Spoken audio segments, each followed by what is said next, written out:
Hi guys, अभी सुबह के 6 बज रहे हैं और मैं आज एक टूर पे जा रहा हूँ जो कि हिस्ट्री के हिसाब से ये काफ़ी इम्पोर्टेंट है और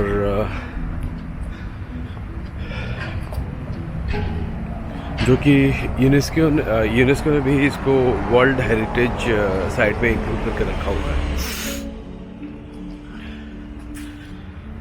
मैं जा रहा हूँ आज ऑस्विच।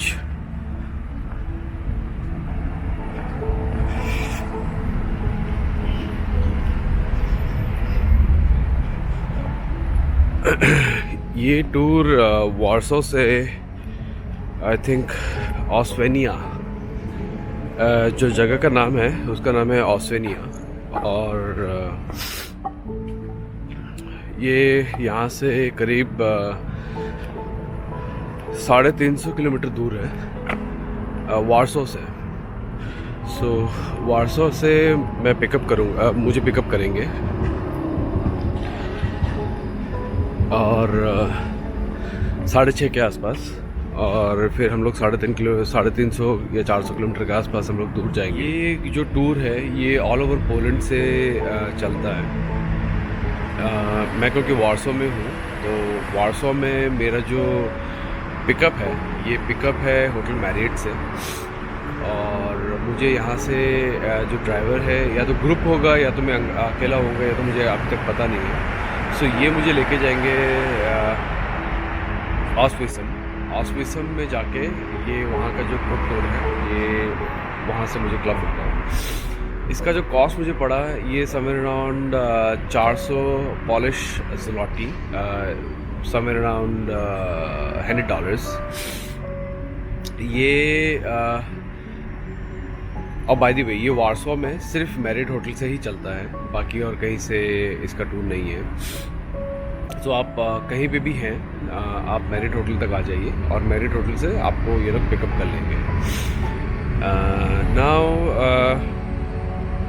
ये टूर आई थिंक हर दिन रहता है, बट आई थिंक संडे को रहता है, ये तो मुझे एग्जैक्टली याद नहीं है, बट मैंने तो क्योंकि संडे के हिसाब से बुक किया था, तो संडे के हिसाब से बुक करते वक्त ये टूर मुझे अवेलेबल पड़ा। ये आपको होटल से पिकअप करेंगे, आपको पूरा लेके जाएंगे ऑस्विच तक, वहाँ पे एक गाइडेड टूर है, और फिर आपको वहाँ से गाइडेड टूर छोड़ के करवा के आपको वापस होटल ड्रॉप कर देंगे। ये जो पूरा का पूरा टूर है, ये टूर है आपका करीब 12 घंटे में से तो आपका 3 घंटे का तो आपका ट्रैवल है, यानी कि 6 घंटे का आपका ट्रैवल है, और 6 घंटे के ट्रैवल में बाकी 4 या 5 घंटा आपको ऑस्विच का टूर कराया जाएगा।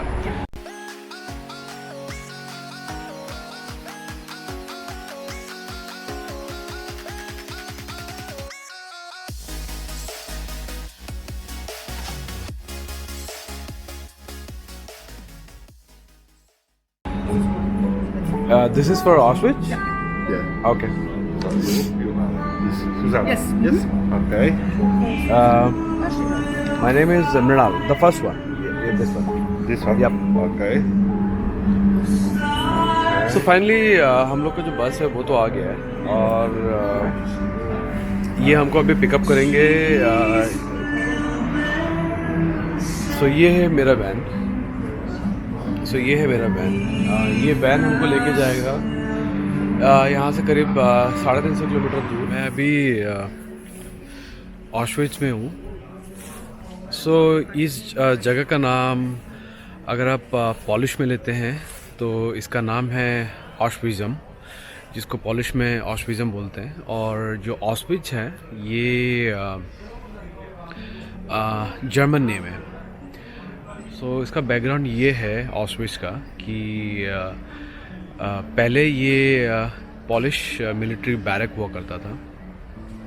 जब नाज़ी गवर्नमेंट ने पोलैंड को इन्वेड किया तो उनको पॉलिटिकल जितने भी प्रिजनर्स थे उनको रखने के लिए एक बड़ा कैंप चाहिए था, बिकॉज़ हिटलर नहीं चाहता था कि जहाँ जहाँ जिस कंट्री में वो इन्वेट कर रहा है कोई भी उसके सामने खड़ा हो, तो जहाँ पे भी उसको थोड़ा सा भी डाउट लगता था कि ये लोग मेरे अगेंस्ट में खड़े हो सकते थे, तो जैसे उस कंट्री को वो इन्वेट करता था तो वहाँ के लोगों को एज ए पॉलिटिकल प्रिजनर्स के रूप में वो कैंप में लाके डाल देता था।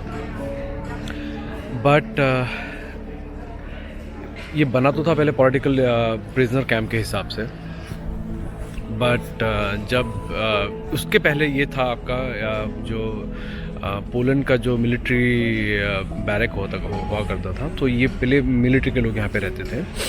जब हिटलर ने यहाँ पे कब्ज़ा कर लिया तो इसने मिलिट्री बैरक को कन्वर्ट करके कंसंट्रेशन कैंप बना दिया, जहाँ पे पहले तो ये था कि यहाँ पे सिर्फ जो पॉलिटिकल प्रिजनर्स होते थे उनको जाके रखा जाएगा। लेकिन जैसे जैसे हिटलर ने बहुत सारे कंट्रीज़ पे धीरे धीरे कब्ज़ा करना शुरू किया, और उसका जो मोटो था कि आयरन ब्लड ही सबसे सुपीरियर होते हैं और बाकी जितने भी रेस है वो किसी काम के नहीं है। स्पेसिफिकली उसका जो सबसे बड़ा थ्रेट था दैट इज़ ज्यूइश। सो इस तो जब यूरोप के बहुत सारे कंट्रीज़ में जब ज्यूइश को उसको हटाना था, तो इस कैंप का जो फर्स्ट कमांडेंट था रुडोल्फ हस, उसने रिकमेंड किया हाइनरिक हिमलर को, जो कि हिटलर का सेकेंड इन कमांड था और एसएस का चीफ था। उसने बोला कि हम लोग इस बैरक को एज ए कंसंट्रेशन कैंप में कन्वर्ट कर सकते हैं। तो हाइनरिक हिमलर ने इस कैंप को अप्रूव किया एज ए कंसंट्रेशन और एक्सटरमिनेशन कैंप के तौर पे। तो वो क्या करता था, जितने भी जूविश होते थे सारे जूविश को इस कैंप में लेके आता था। और बाय द वे ये ऑस्विच जो है ये हिटलर के कंसंट्रेशन कैंप का सबसे बड़ा पार्ट है, ये सबसे लार्जेस्ट कैंप हुआ करता था। यहाँ पे उस टाइम तक जो रिकॉर्ड इनमेट्स थे वो थे करीब 1.3 मिलियन लोग, जिसमें से 90% जो थे वो जूविश थे। और जब ये कंसंट्रेशन कैंप बंद हुआ, जो रिकॉर्ड पता लगा जिसमें से 1.1 मिलियन लोग यहाँ पे मारे गए थे। जो रुडोल्फ हस जो है कमांडेंट था, उसका पॉलिसी बहुत सिंपल था कि जितने भी प्रिजनर्स हम लेके आएंगे, लेके आने के बाद जो बिकॉज़ उस टाइम आपका ये वर्ल्ड वार भी फुल जो जोरों पे था, तो उसको प्रोडक्शंस के लिए भी, अपने एमिनिशंस प्रोडक्शंस के लिए भी लोग चाहिए थे। तो वो क्या करता था, सारे के सारे यूरोप के जितने भी प्रिजनर्स होते थे उनको वो ऑस्विच भेज देता था। ऑस्विच का नाम इसलिए हिस्ट्री में पड़ा है बिकॉज़ यहाँ पे जब भी लोगों को बोला जाता था कि ऑस्विच भेजा जाएगा, सो सबको पता था कि यहाँ से कोई भी जिंदा वापस नहीं आएगा। ये लोग क्या करते थे, जितने भी इनमेट्स होते थे सबको इनमेट्स यहाँ पे लेके आता था, लाके ही वहीं पे उनको छाट देता था। जो उसके काम के लोग होते थे, यानी कि जो यंग हो गए, जो लेडीज़ हो गए, उनको अलग कर देता था, और जितने भी ओल्ड एज थे, बच्चे थे, उनको वो सबसे पहले अलग करके डायरेक्टली डेथ कैंप में भेज देता था मारने के लिए। ये जो कैंप है ये एक छोटा सा टाउन है ऑस्विज़म करके। ये वार्सो से करीब 350 किलोमीटर दूर है। छोटा सा टाउन है जिसका पॉपुलेशन करीब 40,000 के आसपास है। और यहाँ पे ये कैंप के बाद एक बिरकिनाउ कैंप भी है। मैं आपको इस कैंप के अंदर का डिटेल पूरा दिखाऊंगा, कहाँ पे वो क्या करता था। बट जब ये स्कैम को सोवियत ने कैप्चर किया वर्ल्ड वॉर के बाद, तब उसने देखा यहाँ पे कि लोगों के साथ किस तरह के टॉर्चर होते थे, बट उसने कोई ध्यान नहीं दिया। इन्फॉर्मेशन पहले भी एलाइड फोर्सेस के पास थी कि स्कैम में बहुत कुछ होते हैं, लेकिन एलाइड फोर्सेस ने भी इस स्कैम को सुधारने के लिए कुछ नहीं किया, बिकॉज उनके पास कॉन्क्रीट प्रूफ नहीं था। यहाँ पे क्या करते थे, लोगों को टॉर्चर करके डायरेक्टली मार के फेंक दिया जाता था या तो दफना दिया जाता था, सारे लोगों को पता न लगे कि यहाँ पे कैम्प में क्या होता है। कैम्प का जो हिस्ट्री है, यहाँ पे उनके डेथ चैम्बर्स होते थे, उनके बैरक्स होते थे, लोगों के काम करने की जगह होती थी, और काम करने का जो एनवायरनमेंट था वो बहुत ही ख़राब होता था। यहाँ पे लोगों को उनको खाने को ढंग से नहीं जाता था, उनके पास कपड़े नहीं होते थे, एंड बेसिकली उनको छोड़ दिया जाता था कि जो वो अपने आप खुद ही मर जाए। इस ऑस्विच का जो फेमस इनमेट्स थे, बहुत सारे इनमेट्स हैं, बट मैं आपको एक दो बता देता हूँ जो कि आपने सुना होगा। Anne Frank, Anne Frank, auto Frank, ये जब उनको पकड़ा गया एम्स्टर्डम से, एनी फ्रैंक म्यूज़ियम वहाँ पे है, आप एक बार एम्स्टर्डम में जाइए। मैं ऑलरेडी जा चुका हूँ एनी फ्रैंक म्यूज़ियम में। तो वो जूविश थे, वेल्थी बिजनेसमैन थे, ऑटो फ्रैंक। तो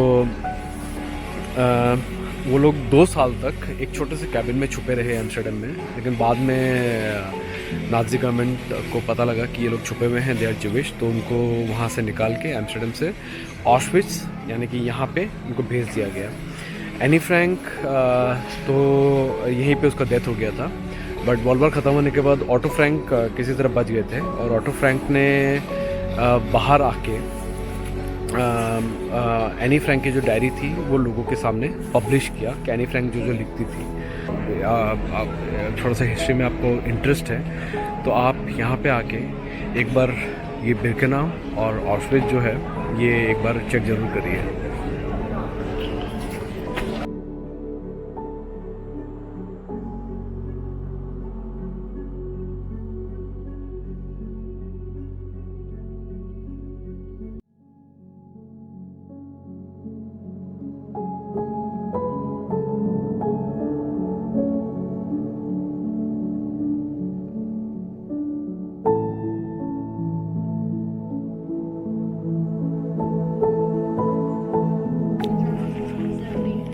सो आप ये देख रहे हैं, ये 1940 में ये कैंप खोला गया था।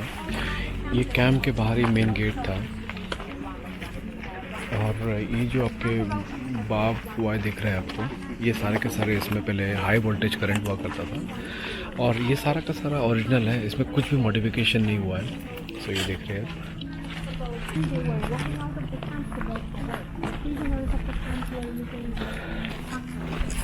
सो आप ये जो गेट देख रहे हैं, यहाँ पे जो प्रिजनर्स हुआ करते थे, सो ये प्रिजनर्स दिन में 2 बार इस गेट को क्रॉस करते थे। सो एक मॉर्निंग और एक इवनिंग। सो काम करने के लिए ये गेट को क्रॉस करते थे, और शाम को काम होने के बाद ये लोग इस बैरक में आते हैं। ये सारे के सारे बैरक जो है ये सारे के सारे ओरिजिनल या अभी भी ओरिजिनल है, इसमें कुछ भी मॉडिफिकेशन नहीं हुआ है। जब लोग काम करने के लिए बाहर जाते थे, बाहर जाने के बाद शाम को जब यहाँ पे आते थे तो यहाँ पे जर्मन लोग उनको काउंट करते थे, जिंदा या मुर्दा। अगर कैंप के अंदर सुबह 5 लोग थे तो 5 लोग कैंप के अंदर ही वापस आने चाहिए थे। अगर 2-3 लोग बाहर मर जाते थे तो बाहर से उन लोगों को उठा के अंदर लाते थे, फिर उनको काउंट किया जाता था कि उनकी 5 बॉडीज़ है कि नहीं, जिंदा या मुर्दा।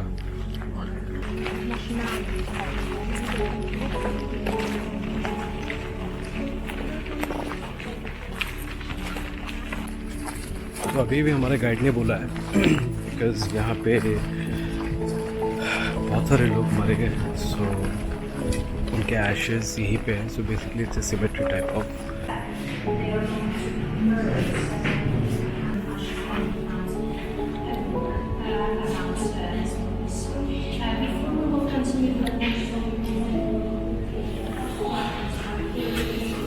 अच्छा, ये जो आप देख रहे हैं ये एक्चुअल में ह्यूमन एशेस है, जो मैंने आपको पहले मेंशन किया था कि जिन ज्यूइश लोगों को यहाँ पे लाते थे और जिनको गैस चैम्बर में मार देते थे, तो गैस चैम्बर में मारने के बाद उनको जला दिया जाता था।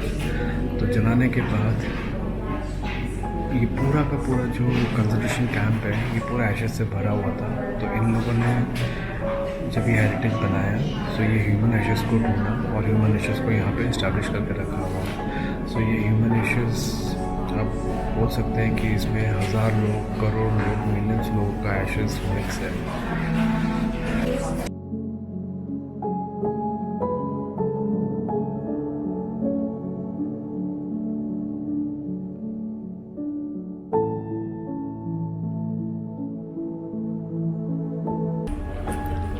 अच्छा, ये जो कैंप था ये पहले बनाया गया था as a concentration camp, but 1942 के बाद ये इस कैंप को एज ए एक्सटर्मिनेशन कैंप भी ट्रीट हुआ है because of lots of Jewish they need to kill.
सो इस ब्लॉग में पूरा दिखाया गया है कि कैसे ज्यूइश और नॉन ज्यूइश को ये लोग आइसोलेट करते थे। जो नॉन ज्यूइश थे, जो ज्यूइश थे उनको आइसोलेट करके उनको बोला जाता था कि आपके लिए हम लोगों ने अलग से कैंप बनाया है, आप अपना 25 केजी का सामान लीजिए और हमारे कैंप में चलिए। तो ये लोग बेचारे 25 केजी का सामान लेके कैंप में आते थे। कैंप में उनको जो कैटल ट्रेन होता था, कैटल ट्रेन में भर के लाया जाता था और लाने के बाद फिर यहाँ पे एक डॉक्टर आके सबसे पहले चेक करता था कि कौन फिट है और कौन अनफिट है। जो फिट होते थे उनको एक अलग लाइन से भेज दिया जाता था और जो अनफिट होते थे उनको एक अलग लाइन से भेज दिया जाता था। उन लोगों को बेचारों को कुछ नहीं पता होता था कि वो कहाँ जा रहे हैं। जो अनफिट होते थे, अनफिट होने के साथ उनको डायरेक्टली गैस चैम्बर भेज देते थे ये लोग। और गैस चैम्बर में इनको बोलते थे कि आप अपना सामान साइड में रख दीजिए और अपना अनड्रेस करके आप नहाने चले जाइए। डिसइंफेक्शन के चक्कर में उनको वो शावर में लेके जाते थे और शावर में ले जाके उनके ऊपर साइक्लोन बी करके गैस था वो डाल देते थे और वो सारे के सारे मर जाते थे। मरने के बाद उनके जो बाल होते थे वो भी काट लिए जाते थे और काटने के बाद उन बालों को वो लोग प्रोडक्शन में यूज़ करते थे। सो